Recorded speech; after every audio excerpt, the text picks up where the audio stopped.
93 FM.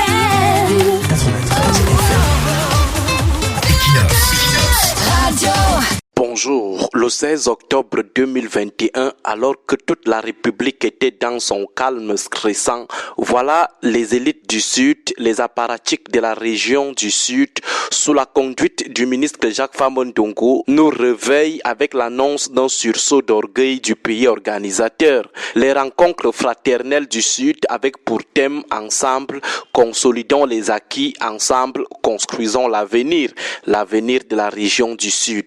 Une réunion des calibres de la région d'origine du président de la République, l'homme de Mvomeka, l'homme de Moyome Sala. Tout le monde s'était dit ouf, Charles Ateba Yene qui accusait les élites de la région, même du président, d'être des inutiles, d'être même à l'origine de l'enclavement et du désastre des populations du Sud, va comprendre ce que signifie la remontada. On s'était dit que ces élites allaient montrer le corrigé à Charles Ateba Yene, montrer aux autres régions et communautés ethniques comment les élites du Sud se fâchent. Le haut niveau de l'union des enfants du village, le haut niveau de l'émergence du Cameroun à partir du bas, à partir même du village et du président. On était donc convaincus que les élites du Sud allaient enfin fermer la bouche aux gens, les petits bavards qui parlent de la route Krébé à Comme-2, les petits bavards qui veulent diviser les enfants du socle granitique. Nous sommes alors le 16 octobre 2021. Ce jour, le ministre Jacques Famondongo va vider tout le dernier stock de son groupe français. Pendant ce temps, le ministre Louis-Paul Motazé ne cessait de dire aux gens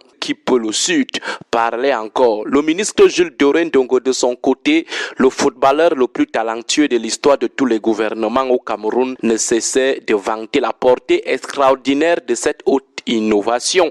Madame la ministre Minette Libon Likeng, fille UP de la région, n'arrêtait pas aussi de dire comment désormais le Sud sera émergent avant même le Cameroun, certainement avec la première fusée qui allait être lancée à partir de Mvomeka. Toutes ces élites de la région du Sud étaient en mode selfie sur les réseaux sociaux pour alerter tout le monde entier que le Sud ne compte plus se laisser faire en termes de solidarité et de développement.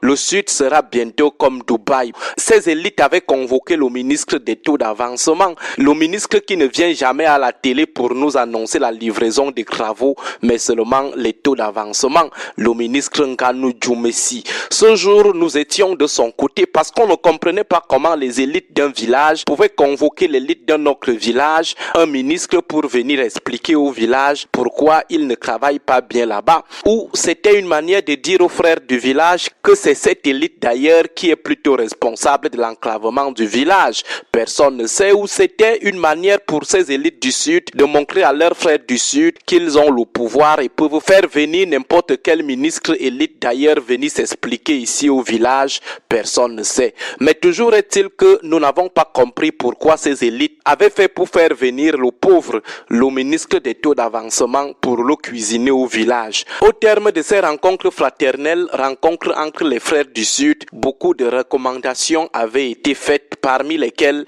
l'inscription de cette messe politique écuménique des élites du Sud dans la routine, la préparation d'un discours spécial sur ce que le président fils du coin a déjà fait pour le village depuis le 6 novembre, l'élaboration d'une matrice d'action de développement à court et à moyen terme pour permettre à la région du Sud de rattraper les autres régions en retard de développement et enfin la mise sur pied d'un comité de suivi de ces recommandations sous la direction du Conseil régional du Sud.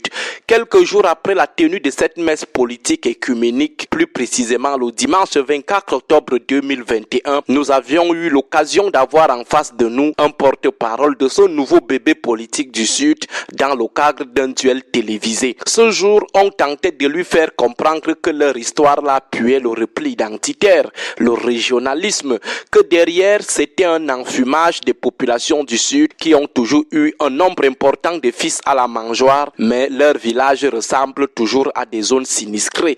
On lui faisait aussi savoir que c'était une tentative de renforcement d'un bloc hégémonique régional fragilisé par des querelles intestines entre élites dont plusieurs sont aujourd'hui en prison.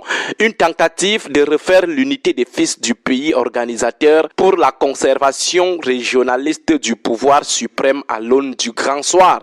On lui faisait aussi savoir qu'il ne revient pas aux élites de répondre aux besoins de leur communauté primaire, ethnie ou tribu. Sinon, que feraient alors les ethnies et les tribus qui n'ont pas d'enfants à la mangeoire comme le Sud? Enfin, on lui faisait savoir que cette histoire n'avait rien à voir avec une volonté réelle de faire bénéficier aux ressortissants du Sud les bienfaits du couple de leur fils dans la mangeoire, que c'était juste un enfumage qui allait mourir de sa propre mort. Le jour-là, il nous avait dit comment on est émergiste, la chanson de toujours, comment on veut déstabiliser le pays. Mais aujourd'hui, 2 ans après, où en sommes-nous avec ces rencontres fraternelles? Plus de 2 ans après, y a-t-il eu jusqu'ici une autre rencontre de ces REFA? Plus de 2 ans après, qui pour nous citer une seule retombée de cette histoire? Le comité de suivi est à quel niveau avec sa matrice de développement? Plus de 2 ans après, ces élites ont déjà cotisé combien de millions pour aider les populations du Sud? Rien du tout. Ils sont toujours comme ça dans l'enfumage. Ces gens des Pécrus et des Dom Pérignon. Agréable semaine à tous. 93 FM.